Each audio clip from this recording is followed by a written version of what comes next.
কখনো কি এমন হয়েছে আপনার হৃদয়ে একটি আশা আছে বহুদিন ধরে, সেই আশা আপনি আল্লাহর দরবারে পেশ করছেন, রাতের নীরবতায় কান্না করে সেজদায় পড়ে বারবার দোয়া করছেন, কিন্তু আপনার এই মনের আশা কখনো পূরণ হয়নি। তখন মনে হয় আল্লাহ তাআলা কি আমাকে ভুলে গেছেন, আমার দোয়া কি কবুল হবে না? কিন্তু না, প্রিয় ভাই ও বোন, আল্লাহ তাআলা আপনাকে ভুলে যান নাই। বরং আল্লাহ তাআলা পবিত্র কোরআনেই বলে দিয়েছেন, তোমরা আমাকে ডাকো, আমি তোমাদের ডাকে সাড়া দেব। আজকে আমি এই ভিডিওতে আপনাকে খুবই ছোট্ট একটা দোয়া শিখিয়ে দেব ইনশাআল্লাহ। যেই দোয়াটা আপনি যদি পাঠ করেন, আল্লাহ তাআলা আপনার মনের যে কোনো আশা, যত বড়ই আশা হোক না কেন, তা পূরণ করে দেবেন। এবং কিছু আমল বলে দিবেন ইনশাআল্লাহ। ওই আমলগুলো যদি আপনি করতে পারেন একসাথে, তাহলে অবশ্যই অবশ্যই আল্লাহ তাআলা আপনার মনের আশা পূরণ করে দেবেন। আমি তার গ্যারান্টি আপনাকে দিলাম, কারণ হাদিসে ঠিক এইভাবেই এসেছে। সেই আমলগুলা এবং দোয়াটা শিখানোর আগে ছোট্ট একটা ঘোষণা আমি আপনাকে দিচ্ছি। আপনারা জানেন আমাদের এই চ্যানেল থেকে একটা ইনকাম আসে, যেই ইনকামের একটা অংশ আমরা ইতিমখানায় দান করে থাকি। আপনি চাইলে আমাদের সাথে শরিক হতে পারেন দুইটা উপায়ে। প্রথম হচ্ছে আপনি চাইলে সরাসরি অর্থ দিয়ে সহযোগিতা করতে পারেন, আরেকটা হচ্ছে বেশি বেশি শেয়ার করে দিয়ে চাইলেও আপনি শরিক হইতে পারেন। কারণ যত বেশি শেয়ার দিবেন তত বেশি মানুষ দেখবে ভিডিওগুলা, এবং তত বেশি ইনকাম আসবে এখান থেকে। আর যত বেশি ইনকাম হবে আমরা তত বেশি এতিমখানায় দান করতে পারবো। আল্লাহ তাআলা আমাদেরকে অনেক দিক নির্দেশনা দিয়েছেন পবিত্র কোরআনে। মনের আশা ও দোয়ার গুরুত্বও রয়েছে। আমাদের মনের যে আশা, তা হতে পারে ভালো রিজিকের জন্য, অথবা নেক জীবনযাপনের জন্য, অথবা নেক জীবন সঙ্গীর জন্য, সন্তানের জন্য, স্বাস্থ্য বা সফলতার জন্য, অথবা আপনি ঋণে জর্জরিত ওই ঋণ থেকে পরিত্রাণের জন্য।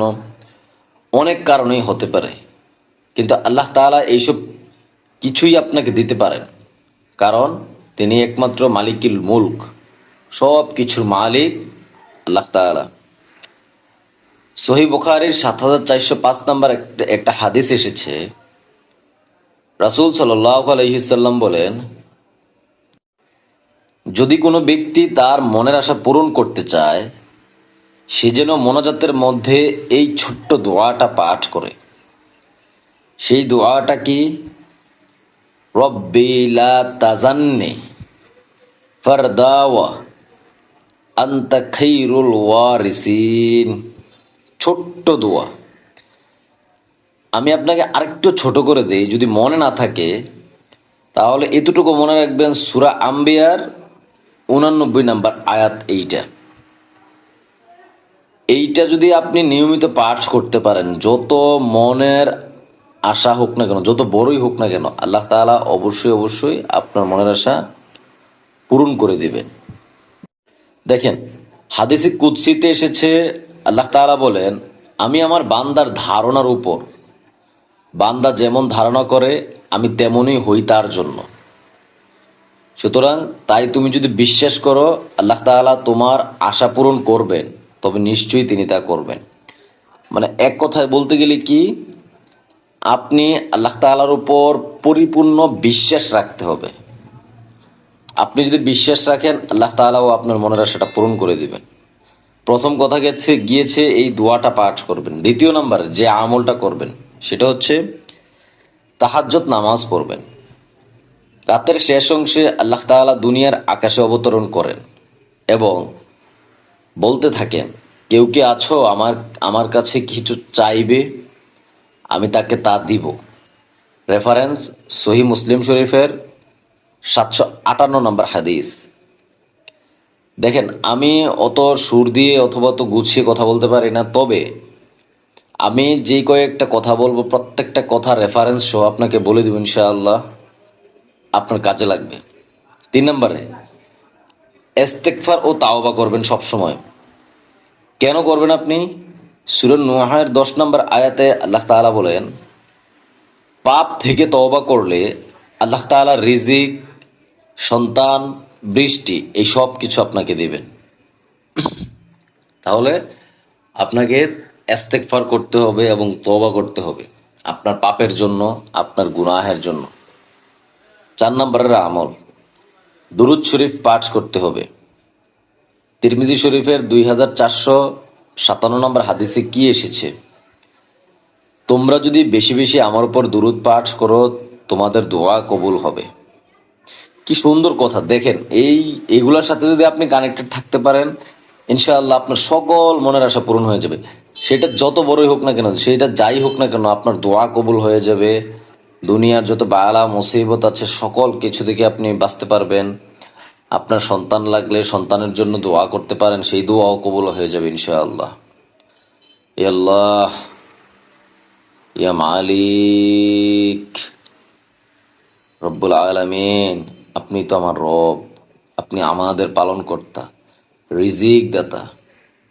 আল্লাহ, যারা এই ভিডিওটা দেখতেছে রব্বুল আলামিন, মনের মধ্যে অনেক আশা নিয়ে আজকের এই ভিডিওটা দেখতেছে, আপনি তাদের সকলের মনের আশা পূরণ করে দিয়েন, আমিন।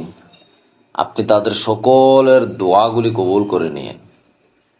আল্লাহ, আপনি প্রত্যেকের রিজিকের দরজা প্রশস্ত করে দিন রব্বুল আলামিন। এই দুনিয়াতে অনেকে অসুস্থ আছে, আপনি তাদেরকে সুস্থতা দান করিয়েন। যারা বিপদে আছে তাদেরকে বিপদ থেকে উদ্ধার করিয়েন। যারা ঋণগ্রস্ত আছে, আল্লাহ, ঋণে জর্জরিত হলে আল্লাহ, মানুষের মাথা ঠিক থাকে না, কি করবে। আপনি বান্দাদেরকে এমন কোনো পরীক্ষাতে ফালায়েন না আল্লাহ, যেই পরীক্ষার কারণে ওরা হারাম পথে অনুধাবিত হবে।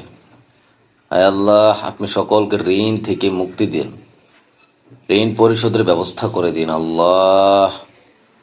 আল্লাহ, এক ছোট বোন দোয়া চেয়েছে আল্লাহ, আল্লাহ, আপনি তার মনের আশাগুলো পূরণ করে দিন, আমিন।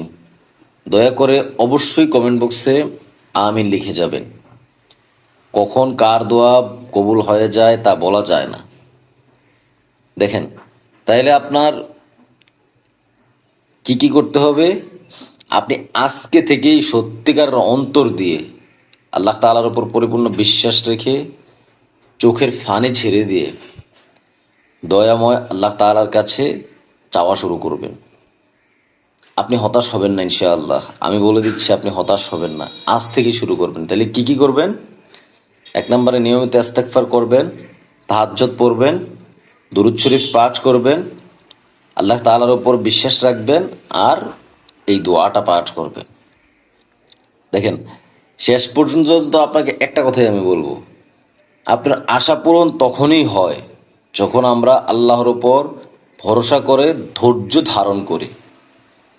তোমার দোয়া কবুল হবে ইনশাআল্লাহ বন্ধু, হয়তো একটু দেরিতে সময় লাগবে।